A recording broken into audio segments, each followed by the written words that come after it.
everybody. Welcome back to Franchise This. Our podcast is obviously about franchising. We talk to emerging brands, early stage franchisors, building from the ground up, and of course, hosted by me, Sean McKay. We're going to dive into real stories from the franchise world. And today, I'm very honored to bring forward and introduce Shay Kleinschmidt, who's the VP of Funding over at FranFund. Hey, Shay, how are you? I'm good. How are you? Very good. Thank you. Welcome to the show. Thank you. So as you know, the show, we always introduce all of our guests with a little background, a little story about how you got into franchising. So if you would, how did you stumble into this world, Shay? Sure. So I have kind of a unique story. I've actually been told by some other executives, maybe not share that, but I think that being a true authentic self is important and that you don't have to have all this vast franchise experience to get in, be in the industry. And so I had a legal background. My dad was a federal criminal law attorney, and naturally, I just kind of started getting jobs in that industry. And I was working for a legal recruiting company in downtown Dallas. I'm in Texas.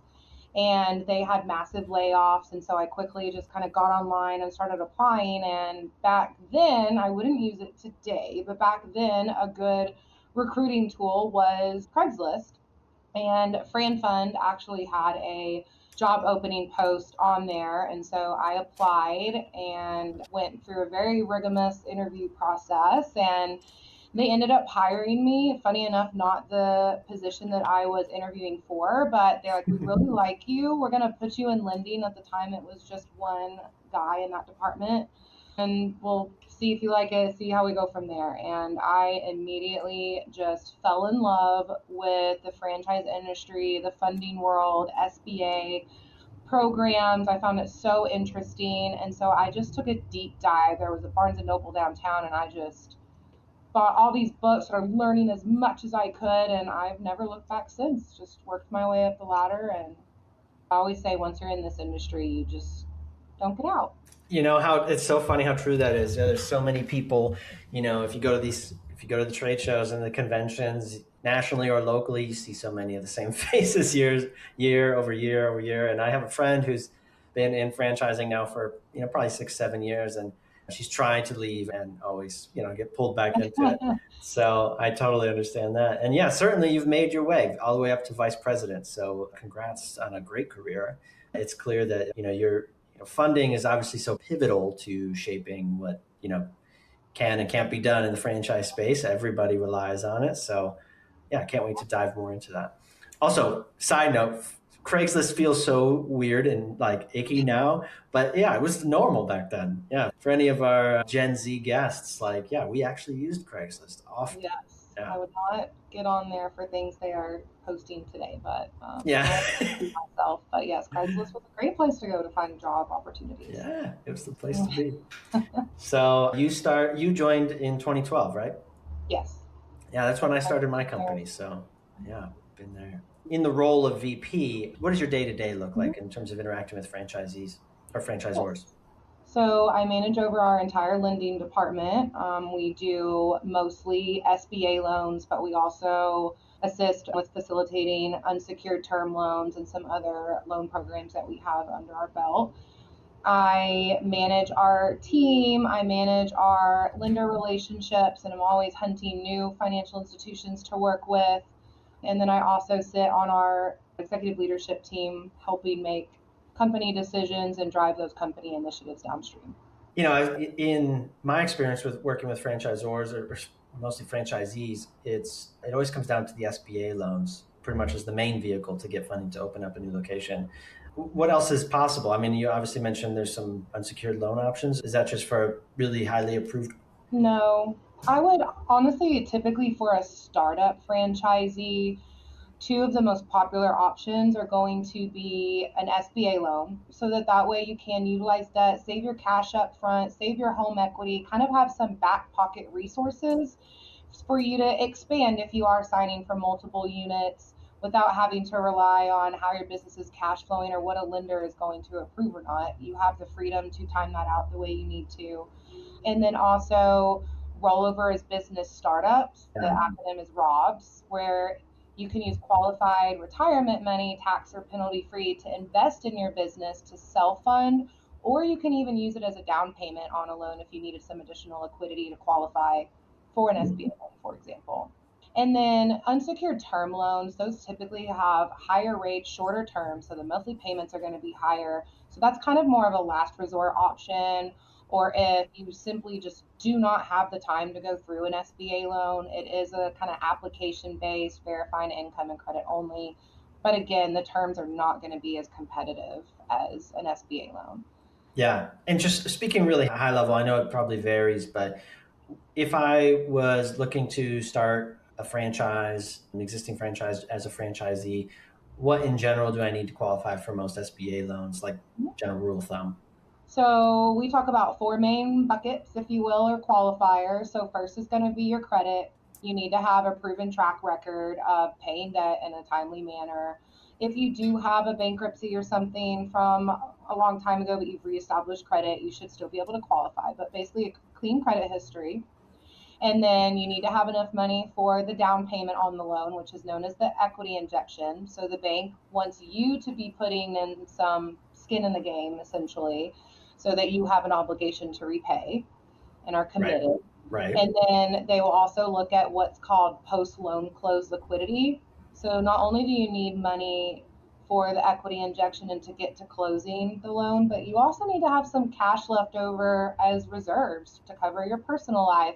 Right. Maybe something pops up in the business and or cost came in higher, an expense you didn't expect. You need some cushion there. Yeah. It can't be 100% leveraged. Yeah. Right. Yes, exactly. And then lastly, collateral. So depending on the loan amount, the bank, the strength of the deal, they'll always look to take a lien on business assets, but then they may also look at personal assets to help secure the debt. Yeah. Yeah. I've known that to be true for most SBA loans, is some sort of personal guarantee, right? Um, Yes. And then they don't talk about this a lot, but character is a big one. Just yeah. know that banks don't have to lend to you. Even then, once they approve your loan, they're not guaranteed to fund you until the loan is actually closed and the money is being dispersed. So just remember, like, they're people too, have good character. I think we run into that sometimes and have to kind of remind people, like, hey, you're Show up with your best self. yeah, Yeah. absolutely. Yeah, I mean, you're asking. Yeah, ultimately, think about it, right. You're asking somebody to loan you tens, hundreds of thousands of dollars. I mean, yeah. And going back to the down payment piece, is there a rough percentage that is pretty standard? So SBA currently requires on a startup loan for the borrower to put in at least 10% of the total project cost. So think about item 7 in the FDD, the initial investment, all the costs needed to open the business, 10% of that, and then the bank will come in with at least 90 or no more than 90% Of with the yeah, loan. But cool. typically what we see across the board for startups is about 20%.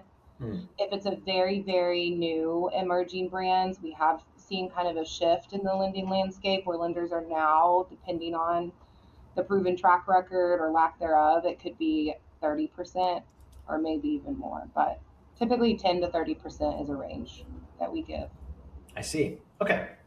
And now on the SBA program, it's kind of, I don't know that everybody knows how it works, but the loan is guaranteed through the federal government, right? But it's ultimately up to an individual lender to provide those funds, correct? Correct. So SBA actually doesn't directly lend anything except for the disaster relief loans, or which idles economic injury disaster loans. So if like a tornado rips through Texas and you can prove as a small business it affected you, you can get a loan directly through the SBA to help rebuild or whatever. But otherwise, the SBA is just providing a guarantee, which is essentially like an insurance policy for lenders. So it helps entice lenders to play in the program and to lend to businesses of all sizes. So it takes some of the risk off the table, but not all of it. So depending on the loan size is the percentage the SBA will go in and guarantee. However, when a loan defaults, the SBA comes in and does a full investigation. So if the lender didn't check box A, B, C, and D, the SBA can actually deny a guarantee. So when I hear borrowers or potential borrowers say, well, there's no risk to the bank, why am I having to pledge collateral? Why do I have to put an equity injection in? There is still a risk to the bank because they will incur a loss. But then also they have to make sure that they are abiding by all the SBA rules and policies, or they're not going to get that guarantee in worst case scenario. And that time and expertise is not free. So they're taking on, upfront cost. And what about like rates? If I got an SBA loan through two different organizations, is my rate going to be the same? No, so SBA loans are typically based on prime, which is, follows the Fed rate. And then added to that is going to be the bank's rate. So prime is what can change with the Fed rate, but then the bank's rate is fixed. But that can vary based on the strength of the deal, the lender, and things like that. So typically, most lenders are coming in with a bank rate no more than 2.75%. However, they do have the ability to go beyond that depending on the deal. Right. But I've So seen it you're saying there's some flexibility for people. Yeah. Yeah. Yeah. I think that's good to know. I mean, I think, back in the day before I was in business, I think this idea I had in my head is, you went to your bank and negotiated a rate and, convinced them and pled with them to invest in you. And then, or to loan you money rather. And then when I started in business, I felt like the idea I had in my head was that just no longer the case. Everything's set in stone. It's fixed. It's no negotiation. But actually, there possibly maybe is some wiggle room. There is. I mean, now if you just walk into your local lender, one, it's usually a pretty low chance of approval if it is a startup, because a lot of local banks just don't understand franchising and they don't want to take the risk on a startup with no experience. But if you just go to one bank, it's hard to negotiate based off that unless you have like a really good relationship and you threaten to move your accounts or something. But that's why it's good to talk to multiple lenders, shop the loan around, which is what we do for our clients, so that we can get multiple offers and then you can use those to negotiate. Right on. Hey, bank A, they have great rapport with you. They really like the 15% down payment, but bank over here is offering a lower interest rate. Are you willing to match? And then they'll move forward. And a lot of times the bank will be like, okay, if that's going to win the deal, yeah, I'm happy to do that. But it depends on the lender and, like I said, the overall strength of the deal. Right on. And so I think you were telling me before the show started that you have kind of a story about a previous lender that you worked with, and there was a kind of an issue there, right? What would you say one of the larger issues or challenges you've had in your career? Yeah, so I think kind of going back to when I was talking about character, saying that a lender is not guaranteed to lend to you until the loan is actually closed and money's being dispersed. So keeping that in mind, we had a very prominent lender in the franchise community that was a strong partner of ours, and we had great success with them for many years, had great relationships with them, and one day they just decided to discontinue franchise lending. So this affected a large volume of people that we had in the system with them, as well as not just FranFund, but franchisors that were using them, other franchisees, other finance suppliers that use this bank. So it disrupted the industry a bit when this happened. Did that call back the loans for the people who already had them? They basically just withdrew and kind of spit out anyone that was currently in their system. So that ranged from someone that just signed their, initial term sheet to people that were in closing and maybe just waiting on a state permit to start construction. Wow. And so it put some people in a terrible situation.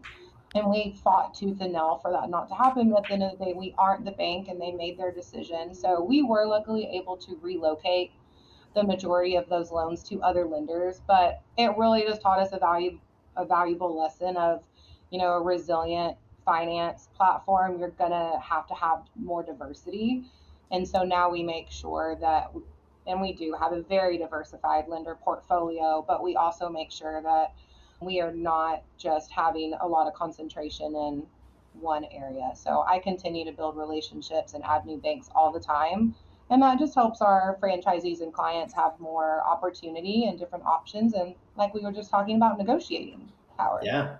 Yeah. I mean, things can happen all the time. What was that bank in California that was financing all those startups that went under a few years back? Oh, yeah. Yeah. I mean, things happen. So in this space, it moves quick. That's a good point. I mean, I don't know that's going to be, I think if we were to translate that to a store, like how that could be useful for a franchisee or franchisor, it would be like to make sure they're even diversified in their relationships with different lenders and banks and make sure that their lender has diversified relationships within and so forth, right? Definitely, and I don't want to scare first-time franchisees and that you can't trust a bank who gives you an approval. I do want to say this is very rare. Super rare. This Yeah. does not happen often at all. And so typically if you're approved, you're like good with that bank, unless something you do something that you weren't supposed to do. Right. But yeah, I would just say being really, educated, have a good relationship with that lender, understand what that bank is requiring, understand what it takes to get to the finish line, and really make sure you're working with a lender that understands franchising. So I see far too often, and this happens at local banks a lot, when people just want to walk down the street and go to their nearest Chase or Bank of America or something, which most of the time do not do startup franchises. But don't get suckered into giving them a ton of paperwork and, Yeah. and other bank statements you have if you haven't vetted them out to ensure that they're comfortable with your brand and they do startups. Because sometimes all they're really wanting to see is kind of like get you on, oh, you have this bank account over here, well, if you move it over here, and they're really just looking for other opportunities, but they know they're not going to fund that startup. They're fishing. Yeah, yeah. And, we've seen that in this, we see a lot of companies go to their local bank for things like payment processing or, services that aren't really the primary service of the bank, that they kind of sometimes do sort of here and there, and they don't do it very well. And I think, yeah, the point transfers or translates that if your local bank isn't big into franchising and they're not often lending to startups or franchise opportunities, then they're probably not the option for you. So how do people find other options? I mean, if I was going to go to Google, what am I looking for?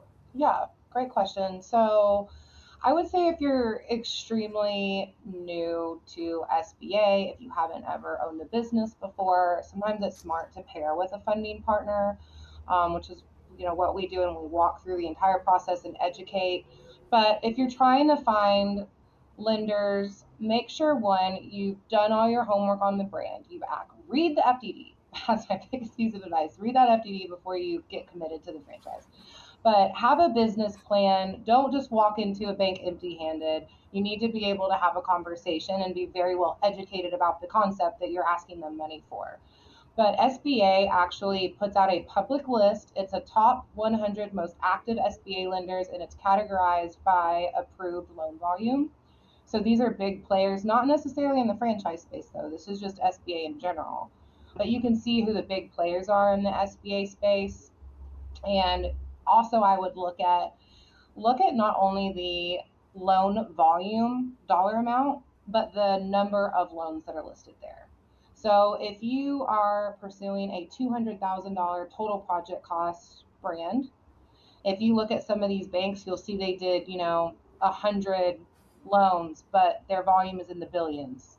They're Yeah. probably not doing $200,000 total project cost brands then. So it's kind of a little cheat sheet on kind of seeing where you could land with lenders and kind of use that as a guide to start out. That's Um, super smart. Yeah, go to a lender that deals in the size of loan that you're asking for. That's yes, comfortable and commonly doing that. Yeah, makes yes. sense. And then one of the first questions I would ask that lender when you're searching is, do you do franchise lending? Like, are you familiar with franchise? Have you ever done this brand, whatever brand that you're pursuing? Because if they haven't, you could be looking at a much more complicated process, very Mm. inefficient, and they may just be uncomfortable with something they don't have experience in and push it out. And then you've wasted your time and Wasted energy time. there. Yeah, Yeah. good point. Good questions to ask. So you've given a lot of advice already. I don't want to press you too much, but is there some key advice that you would say you would give to somebody to help them like skip the scars, but learn the lessons of, in this space in lending or in franchising in general? Yeah, I would say really do your homework. I know it's not fun and that's not the exciting, like, super passionate part about it, but I would, like I mentioned, read the FDD. Look at, does the brand have any previous bankruptcies? Do they have any pending litigation or past litigation against franchisees? What's their management look like? Are they experienced people in the franchise industry? How long has the brand been franchising? And if they're brand new, that's fine. But also, what's really important is having validation calls with existing franchisees. Go visit existing unit, go talk to that franchisee. What do they like and dislike about the brand? What's been their experience with support from the brand? How did they do their first year? What was their, what was their cash flow like their second year? How are they doing now? What are some things that they wish they knew that you should know? And so, for those of you that don't know, anything that typically is not in the FDD, the brand may not be able to talk about it, but you can go talk to existing franchisees about it. So just doing your homework, understand what you're getting into. Don't just go off of excitement alone, but know the facts. I love that. Yeah. Like, do the paperwork, do the unsexy work, do the research. Yeah.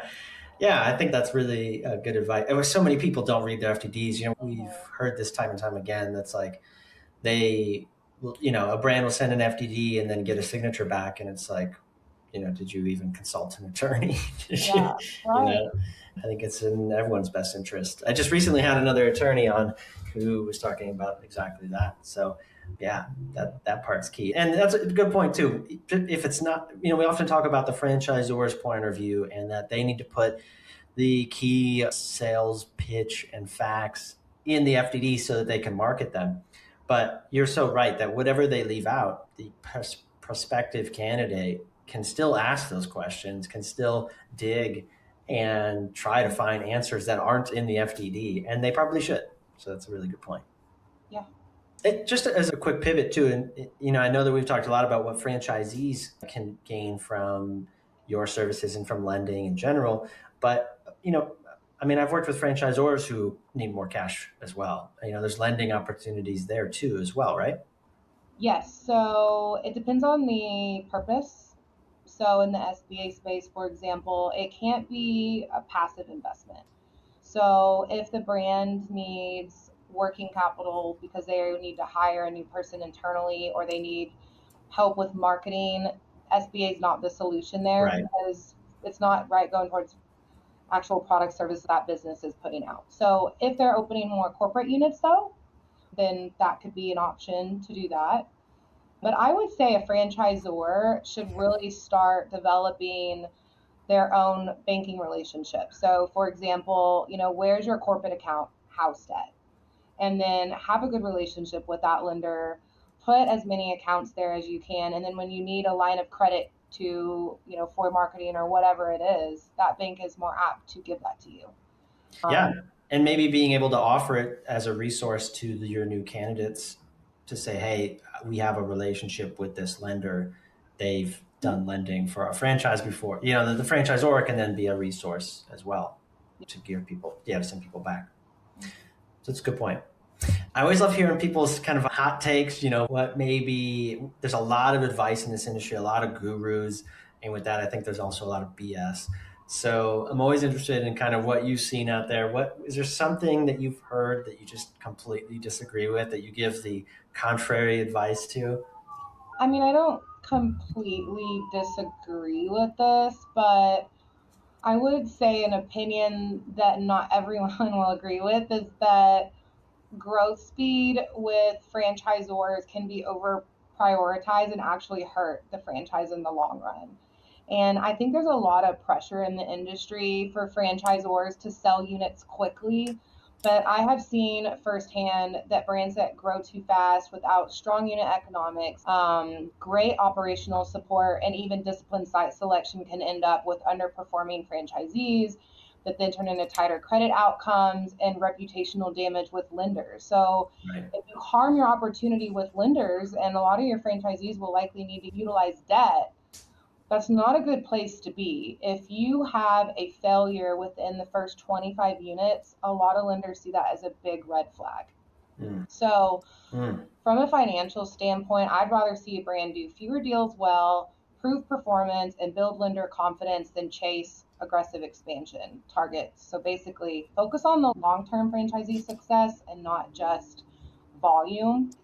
Now, if a brand can't do that or doesn't want to do that, then I think it's just really important that you are onboarding very qualified franchisees so that they have the capital to not only get open, but also support and operate well and not run into an issue where you're looking at now loan defaults that are, the SBA is public. And then there's companies like Yeah. Coleman Report that issue reports based on the brand that shows their SBA performance. And so lenders look at all these things and take it into account. There's a lot more emphasis on the brand, I think, lately, along with the borrower, but lenders are still definitely assessing a brand's reputation, their performance, and their whether they're lendable or not.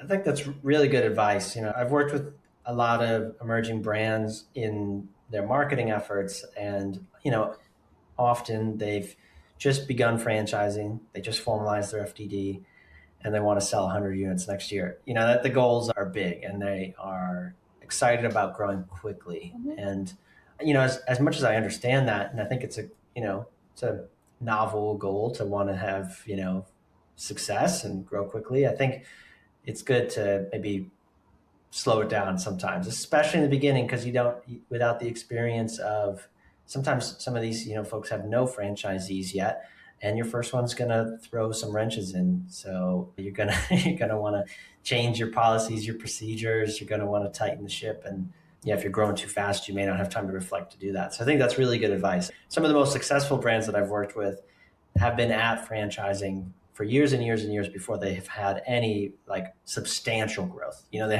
Yeah. added 1, 2, 4, 5 units a year maybe, and then things really take off and they're adding 30 units a year or something.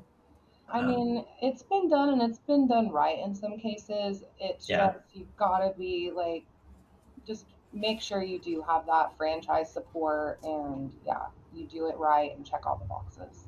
Yeah, maybe it's about the team you have. Like, sure, if you got a team of people who've all done, these sort of deals and built these brands and have, thousands of units under their belt, then yeah, you can grow quickly. But if this Right. is your first time and you're trying to go at it alone, probably not the best. Yeah. Yeah, I was at Springboard last year and I was Oh at a yeah. round table and there's a brand new brand. The concept was awesome. I was interested and just like I'd go into that store. But she was ultimately looking to grow really fast and she was asking the table like, how do I do this? I want to get to this many units before, and everyone at the table was kind of like, whoa, do you have an FTD? Well, I'm still kind of working with Well, the legal team to get that done. And it's like, well, how are you current? And it's just like, we didn't even have the answers to some of the most important questions, but we're already thinking about rapid growth. And so I think it just, again, goes back to they may see other brands doing this or hear about it, but those brands may have, a leadership group that's multi-unit owners or already did these brands and now they're doing this brand together, so they know the recipe for success and how to do that. yeah. But They're trying to copy paste what someone else has done, but without the experience. yeah, I Yeah. just sometimes it's like that shouldn't be your number one objective. Yeah. I mean, we see that in all sorts of industries, but I think even more dangerous here because we're also dealing with the lives of all the franchisees who trust you when you start going out there and selling it. And if you're not really as buttoned up or ready as you're presenting, it can be really painful for a lot of people. So I'm always a bit more cautious. And I suggest to my clients to err on the side of caution as well, because we're talking about people's retirements, their whole life. Right. Yeah.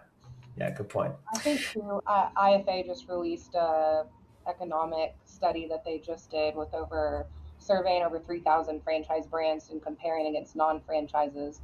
And I thought this was very interesting. It was that 47% of all franchise brands are small, operating 25 units or less. Yeah. So I think it's like if you do it right, you'll succeed, but that's a lot of brands that aren't doing crazy rapid growth and having 100 plus units. So Yeah, I think it's fewer than 40% make it past 60 or 50 units, something like that. But yeah, it's grim. I mean, not that 25 units is unsuccessful. That's still, I think, in my book, a major success. And you can, as a franchisor of 25 units, you can live off that. If it's all structured well and everyone's making money, you should be able to live off those royalties. But, obviously some people have bigger appetites, but I think that's a misunderstanding too. If your brand doesn't have 100 units, then you're not a successful brand, and I don't think that's necessarily correct. Yeah, those are the same people that think that if you're not making $1 million a year, you're not successful. Well, okay, that's great. I appreciate that. I did want to give you guys an extra little shout out. You didn't mention, but you guys were also recognized in Entrepreneur Magazine, right? Yeah, no, thank Number you. one franchising supplier. Is that right? Yes, 3 years running. We're very, very proud of that. That's awesome. And it is voted on by franchisors. And so it's even more special to us that we have that reputation among the community. And yeah, we continue to strive to stay number one. That's excellent. I'm honored to have you on our show. So before we wrap up, is there a best way that people can reach out to you if they want to talk to you about funding on either the franchise or franchisee side of things? Absolutely. And to ensure that I'm directing to the right people on our team, you can reach out to me on LinkedIn. And then if I need to redirect, I will give you their calendar link or their email address. And then also our website. So if you're a franchisee and you're interested in funding and kind of learning more about who FranFund is, you can go to our website and fill out the shortest questionnaire ever. And then one of our experts will give you a call within 24 hours. Awesome. And that's just franfund.com, right? Yes. Awesome. Well, Shay, thank you so much for sharing your time and expertise. I know you're very busy and you got to get back to the world of lending, but we're always happy to have you on the show and for us to learn a little bit more about how the SBA works, how lending works in this industry. So thank you again for joining. Thanks, Sean. It was fun. I appreciate the opportunity. Of course. So now our episodes air every Friday, as you guys know. So keep an eye out for new episodes as they launch, and they'll be on every platform where you can listen to podcasts. Thanks again. And everyone, this is Franchise This.